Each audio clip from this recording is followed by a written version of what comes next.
তো বন্ধুরা দেখো, এখন কিন্তু মিষ্টি দিয়ে রুই মাছ ভাজা করবে। তো দেখো কী কী দিয়ে রুই মাছ ভাজা করছে। নুন হলুদ চলে গেল, আর এইদিকে কিন্তু কড়াইতে দেখো গরম তেল। এখন হচ্ছে মিক্স লবণ হলুদ দিয়ে রুই মাছ ভাজা হবে। তোমাদের সাথে কীভাবে মিষ্টি দিয়ে রুই মাছ ভাজা করে সেটাই তোমাদের সাথে শেয়ার করবো। তো ভিডিওটা স্কিপ না করে পুরোপুরিটা দেখতে থাকো। আর এদিকে দেখো কড়াইতে কিন্তু সর্ষের তেল গরম হচ্ছে। তো বন্ধুরা তেল কিন্তু একদম বিরাট লেভেলের গরম হয়ে গেছে। এবার কিন্তু যাবে মাছ, রুই মাছ। এখন চলে গেল একদম গরম তেলের ভিতরে। আর পিসগুলো একটা দেখো,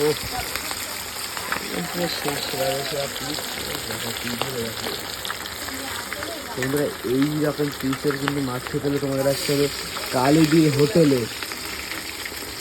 দাঁড়া করে রেখেছে তো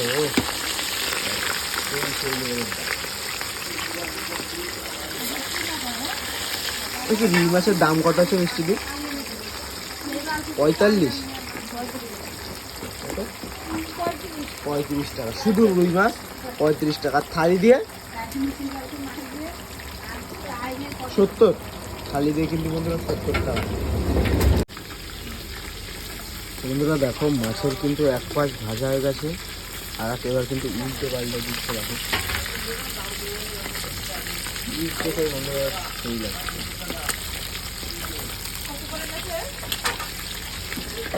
তোমরা কে কীভাবে কিংবা কী কী দিয়ে মাছটা ভাজা করো সেটা কিন্তু বন্ধুরা কমেন্ট করে জানাও। আর এত বড় বড় সাইজের কিন্তু রুই মাছ খেতে হলে তোমাদের আসতে হবে কালীদির হোটেলে। এই 35 টাকার নাকি সাইজ,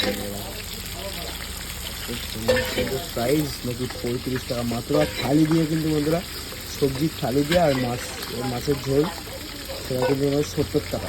খেতে হলে আসতে হবে কালীদির হোটেল।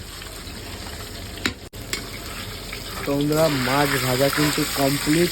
এখন কিন্তু নেমে যাচ্ছে রুই মাছ ভাজা।